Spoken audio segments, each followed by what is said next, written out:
The silence in Montecito is not peaceful, it is heavy. It is the suffocating weight of a dream that has not just deferred but decayed. At exactly 3:14 a.m. Pacific Standard Time, the lights in the eastern wing of the Chateau of Riven Rock were still blazing. This isn't the glow of creative inspiration. This is the harsh, fluorescent glare of crisis management. We are witnessing the final, agonizing unraveling of what was supposed to be a billion-dollar empire. American Riviera Orchard isn't just failing, it is being liquidated before our very eyes. Tonight, the latest developments demand your full attention.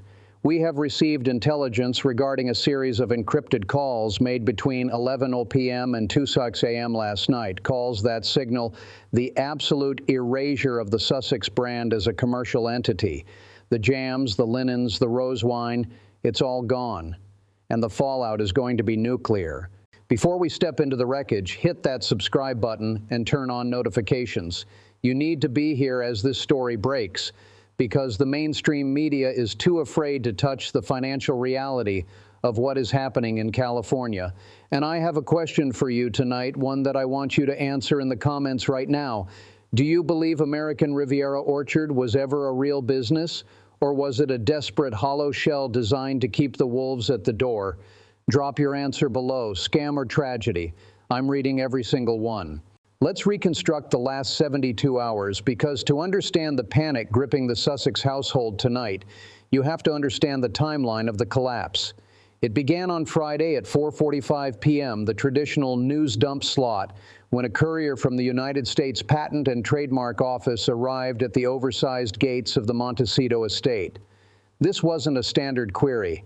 According to sources familiar with the filing, this was a final office action, a definitive, non-negotiable rejection of the primary trademark for American Riviera Orchard.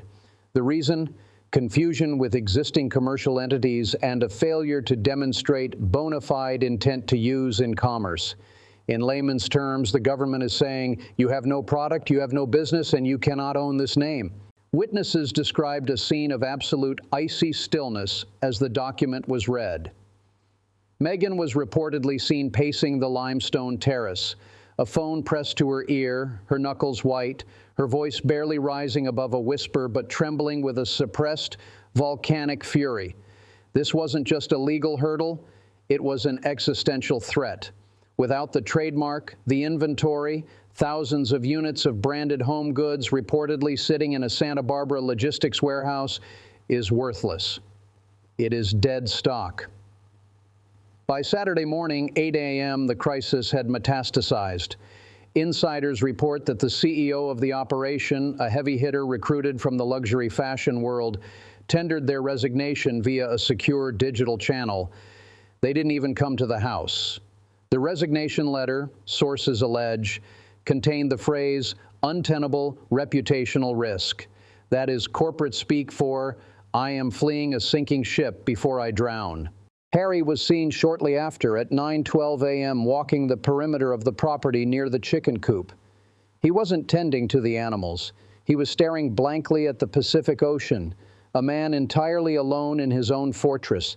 His posture was slumped, the physical manifestation of a man who realizes the walls are not keeping the world out, they are keeping him in. There is no joy in that walk. There is only the crushing realization that the freedom they bought came with a price tag they can no longer afford. Let's do the financial autopsy, because the numbers here are terrifying. You cannot run a global lifestyle brand on vibes and press releases.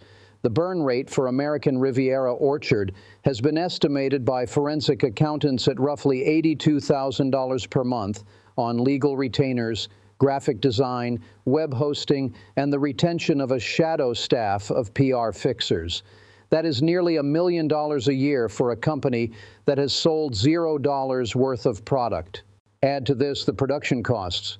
We are hearing reports of a $250,000 deposit paid to a glass manufacturer in Mexico for bespoke jars that are now legally unusable because the logo etched into them is trademark infringed. That is $250,000 incinerated, vaporized. And this is happening while their other revenue streams are drying up like a drought-stricken riverbed. The podcast money? Gone. The book advance? Spent. They are bleeding cash in a way that is unsustainable, predatory, and terrifyingly fast. And while the fires burn in Montecito, look at the contrast across the Atlantic. It is chilling. The palace isn't panicking. They aren't issuing statements. They are operating with the cold, ruthless precision of a glacier. On the very same day the trademark rejection hit the Sussex desk, the Highgrove shop, King Charles's personal brand, released a limited edition organic honey. It sold out in exactly 14 minutes. There was no fanfare, no celebrity endorsements, no desperate Instagram teasers, just the institutional power of the crown. The king didn't have to say a word. The ice wall of the monarchy remains impenetrable. They are not fighting Meghan and Harry, they are ignoring them. And in the world of high-stakes celebrity, irrelevance is a fate far worse than hatred. The palace is showing the world that they are the original luxury brand, and everything else is just a cheap imitation. Meanwhile, in Hollywood, the silence is deafening. The phone in the Montecito study isn't ringing. The A-list agents who were once clamoring to represent the Duke and Duchess are now unavailable. We are hearing that a planned documentary series intended to tie into the lifestyle brand, a show about cooking and gardening, is effectively in development hell.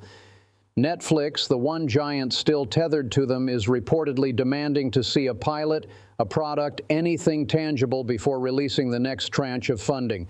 They are tightening the noose. The checkbook is closed. Which brings us to the ultimatum. Sources indicate that a crisis meeting has been scheduled for tomorrow morning, 10:01 a.m. sharp, with their business management team. The agenda is single-worded: solvency. They have a choice to make, and it is a humiliating one. Do they double down, pour their remaining personal liquidity into a rebrand, change the name, and try to launch a product that is already 2 years late? Or do they fold? Do they announce a strategic pivot toward philanthropy, which is code for "we failed"? The atmosphere inside the house is described as scorched earth. There is finger-pointing. There is blame. Harry, who gave up his military titles, his birthright, and his family for this freedom, is reportedly questioning the very architecture of their new life. Was the sacrifice worth it for a warehouse full of unsellable jam?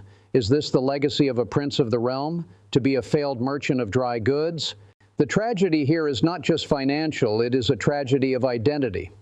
They wanted to be the American royals, the disruptors who would modernize the monarchy through commerce. Instead, they have become cautionary tales. They are trapped in a golden cage of their own making, surrounded by the remnants of a launch that never launched. This is the endgame. The next 48 hours will determine if they can salvage the wreckage or if American Riviera Orchard will go down in history as the Titanic of celebrity startups. The lifeboats are launching, but I'm not sure there are enough seats for both of them. Stay tuned.